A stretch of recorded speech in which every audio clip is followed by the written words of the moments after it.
Welcome to the My Creative Days podcast, where we will talk about all things DIY, home decor, decorating tips, and creating a beautiful home on a budget. I am hoping our time together will spark a creative idea, help you plan your next DIY, or inspire you to finally tackle that project you keep putting off. Grab your favorite cup of motivation and let's chat.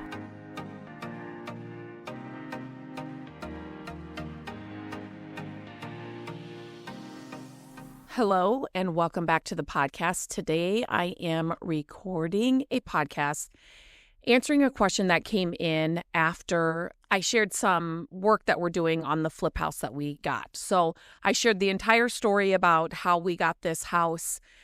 It literally fell in our laps. You couldn't have made this story up a few podcasts back, so you can definitely check that out. A question came in. I was sharing some of the things that we've been doing in the flip house, just kind of in the beginning. Some of the things that aren't fun, aren't glamorous. You know, we all watch the HGTV shows where it's like, you know, flip this house or flip this kitchen. And, you know, behind the scenes, they have, 100 people there working, cleaning, prepping, putting everything together, picking out stuff. And so it's not like that in real life. And so I really want and love when we have these projects to show the real life, like how this is. Matt and I both work full time. And so we do the things that we know we can do on our own. We obviously contract things out that we can't do. But I really want to show what it really looks like. And so I do show snippets of that, long form, video form on my YouTube channel. And then also, stories and things on, Instagram, TikTok, Facebook, those kinds of things. So definitely make sure you're following along with all of those so you can kind of see that the things that I'm talking about when I talk about the flip house, you can kind of see it in action. So with all of that to say, I was sharing, we initially, when we got the house, we thought we were going to have to rip out the cabinets in the kitchen. And so when we got into it, after we closed on it, we got looking at them and the insides of the cabinets and the drawers are in like new condition, which we were like, what? Because usually that's not the case at all.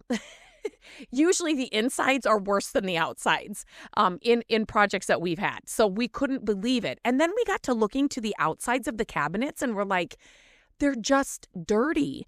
And so we are thinking of keeping this house and renting it out. And so it's not, I'm having a hard time with the whole, flipping to sell or flipping to, get it ready for somebody to move into it and rent it. That's been kind of a fine line for me that has been a little bit of an adjustment that I didn't think that would, because I've wanted to change things that we don't really need to. And so getting into this, cleaning has been it's amazing. Like we thought there were a couple of lights. We thought they were like burnt. It's not like the coverings of them. They looked kind of burnt or like brown. And we're like, well, we'll probably have to get new lights. No, they just needed cleaned. I don't think this house has been cleaned in years. So when we started looking at the cabinets, we're like, we can just clean these up. Like they are in such great condition still.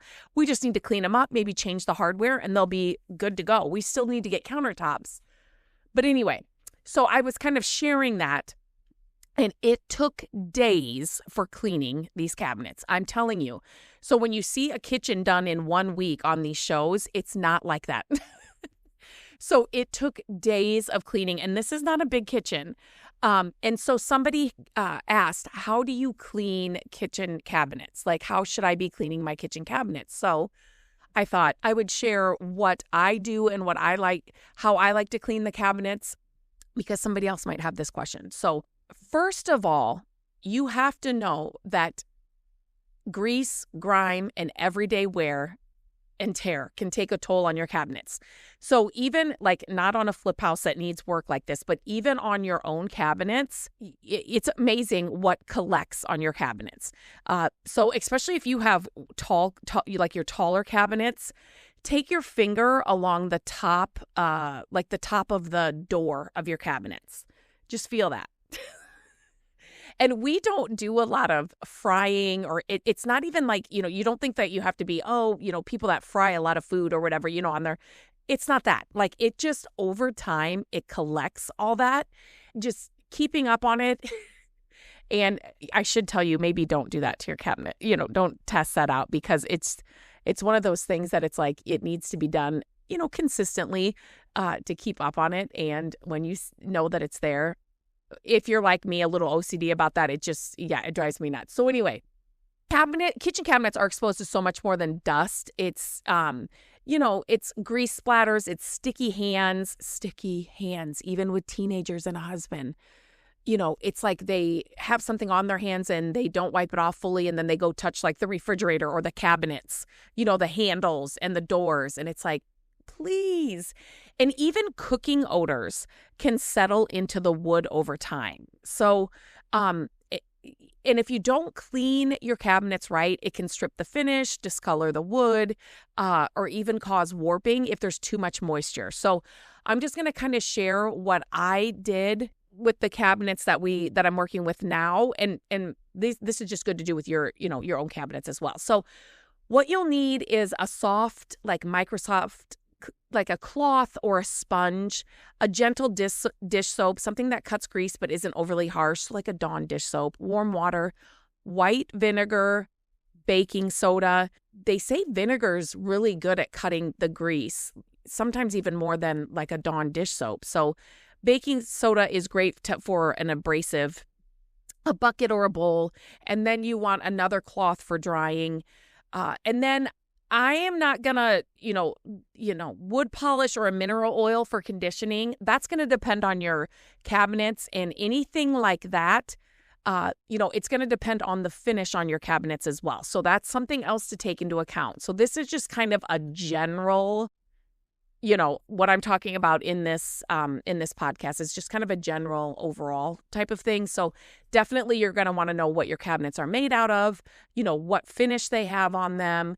And anytime you do anything like this, any project like this, I always say start in an area that you can't really see with the cleaning and with, anything else you're doing, just to see how it's going to take it. So, and you may be tempted to just grab for strong cleaners or scouring pads, but don't do that. Less is more here. Less is more. And it's going to take a while depending on, how bad they are. So first of all, what you want to do is remove any dust and surface debris. So that's how I started on these cabinets. I'm like, let me just take a little, cloth and wipe away any dust. I couldn't even, on certain areas on the cabinets, I mean, some areas were worse than others, and the ones that were worse were really, really bad. I couldn't move my cloth to dust it. Does that make sense? Like it was getting caught. But that's kind of what you want to do. Any surface debris that you can get off, quickly, go ahead and wipe that away. Now create your cleaning solution. So just mix a few drops of your gentle dish soap with warm water in a bucket or a bowl, whatever you have. If you're dealing with grease, you can add a splash of white vinegar to the mixture for extra cleaning. In some areas I was using the dish soap and warm water. In other areas I was just trying the vinegar to see how it, worked. So you're just going to have to, all of the cabinets are going to be different. So you just kind of see what works. So you want to dip your sponge or your cloth or whatever in the solution and wring it out really well. You don't want it dripping wet, right? So you want to wipe down or scrub the cabinets and then work in small sections and go with the grain of the wood for best results. Again, this is going to, like the cabinets that I'm working with aren't fancy, like high-end cabinets at all. So I just want to, if you've got that kind of cabinet, like some of these little tricks and tips will be better for you or best for you. But like the cabinets I'm working for, it's not like they're really high end. I was just really trying to clean them because the insides are so good. So we're trying to salvage them. Now, for sticky or stubborn areas, sprinkle a little baking soda on a damp cloth and gently scrub that into the spot. So again, that's going to act like an abrasive. So it should cut through the grime, but it's going to be gentle enough and it's not going to damage your finish on your cabinets. So once you've cleaned a section, use a separate clean cloth and rinse off any soapy residue, right? You don't want your water to be like super sudsy, okay? You're putting a few drops of this dish soap into like a big bowl of warm water or like a bucket. Like you can get those buckets at Dollar Tree. We always pick those up when we're there. And that's what I used. So you don't really want this fully sudsy. Do you know what I'm saying? So once you've got it cleaned off with that, use a clean, damp cloth to rinse off any of the soapy residue. You just want to get that off. And then immediately dry the area with another cloth, okay? You don't want standing water just on your wood cabinets because it can damage, and warp them over time, right?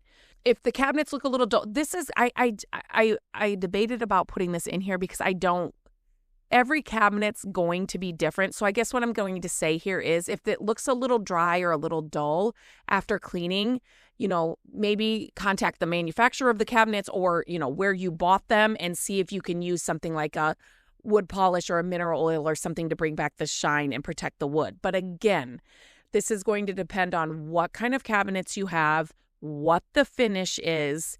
And hopefully you are not like, with the Dawn dish soap or the vinegar, you're not rubbing off finish. Like that's not the goal. You are trying to get the grime off the finish. Does that make sense? Like you still want that finish underneath that grime layer. You don't want to get through the finish. I hope that makes sense. In some areas on the cabinets that I'm working with, I wrapped we call it a wonder tool. We've always called it that because that's what my mom calls it. I think what the actual name of it is called an all-in-one tool. I could be wrong. Don't quote me on that. But it's just a handheld. It looks like a scraper, but it can do other things, like a paint scraper, but it's got like a pointy end on one end. Do you guys know what I'm talking about? Anyway, so I would put a cloth over that and I was scraping gunk off certain parts of these cabinets. It's so disgusting. It's so disgusting. But so satisfying too, because you're making a huge difference on whatever, what you're working on. So I love those kind of jobs. It's like taking off wallpaper that's coming off easily. Or like there were some tiles in a bedroom and those were just like popping off. We've had flip houses where we needed to remove the tile in the bathroom and like where they just pop off easily. I love those jobs. So tips for maintaining clean cabinets. Number 1, wipe spills immediately. And if you've got husbands and kids, no matter what age, that sometimes doesn't happen. So there will be times when I walk into the kitchen, I'm like, who spilled what down the front of, this cabinet? Like, and how did you not see that, right? So, but as soon as you see it, wipe it up, right? Because that's going to save you a lot of time cleaning later. Use cabinet liners. So this is what saved the cabinets. They didn't have them. I could not believe the drawers. I'm telling you, the drawers look brand new inside and there were no liners in there. I don't know how this happened. So, but use cabinet liners. In some of the cabinets, there were liners. So when we pulled the liners off, because they were just gross and yucky, it looked like brand new cabinets on the inside. So those liners, every time, if I get a dresser or we're opening cabinets and somebody used a liner, I always say thank you so much for using a liner because it protects the insides of the drawers or the cabinets, whatever, really, really nicely. Do a monthly wipe down. So just, a regular cleaning with a damp cloth can prevent grime from building up. It's maybe you need a little vinegar, maybe you need a little Dawn dish soap and water, maybe you need the baking soda, but put it in your regular cleaning routine, monthly, and it's going to save you from like a really like what I was dealing with these. And then always avoid harsh chemicals because you just want a gentle cleaner to protect the finish of the wood because you don't want to ruin the finish of your cabinets. So something else that came in was, can I use vinegar alone to clean my cabinets? So like I said, vinegar is a great natural cleaner. It's acidic and can damage the finish over time if used frequently. So always dilute it with water and pair it with soap for the best results. So like I said, I would use different things like with the soap and the vinegar and all of that. But just remember that. I mean, vinegar is great for so many things, right? But you do want to dilute it and pair it with the soap for best results. Okay, so what if my cabinets are painted wood? Same steps apply, but don't do baking soda. And do extra caution when you're scrubbing to avoid damaging the paint. So hopefully if they are painted, you used a really good, cabinet paint that can withstand, cleaning because you're going to clean your cabinets. It's a kitchen. It's like the most used, that in the bathroom, right? So hopefully you used a really good paint, but you just don't want to use the baking soda or any abrasives or anything like that. And you don't want to be scrubbing really hard in one area because it could damage the paint. Okay, that's it. I hope that was helpful. I love the questions when they come in because they're, like I say, every time they're my favorite podcast to record because I know it's exactly what you need help with or you need the content for. So thank you so much for sending those questions in. You can always send them in to me, Lindsay@mycreativedays.com, email, or reach out to me on Instagram. It's a quick, that's actually where this one came in. So it's @mycreativedays on Instagram. And just send me a DM. And I never share your name, but I always think if one person has this question, there are many more that have the question. So they're just fun podcasts to record. I think that's it. If you have any questions, let me know. But until next time, I hope you have a great day, and I will talk to you very soon. Hello, friends. Thank you so much for listening to the podcast. I'm grateful that you tune in every week and that you share the show with your family and friends. I love having creative chit chats with you, and my hope is that this podcast will inspire you to try a new project, start a DIY that you've been putting off, and decorate your home exactly how you want it. There are a few ways you can help us with the podcast. Follow the podcast so you don't miss an episode.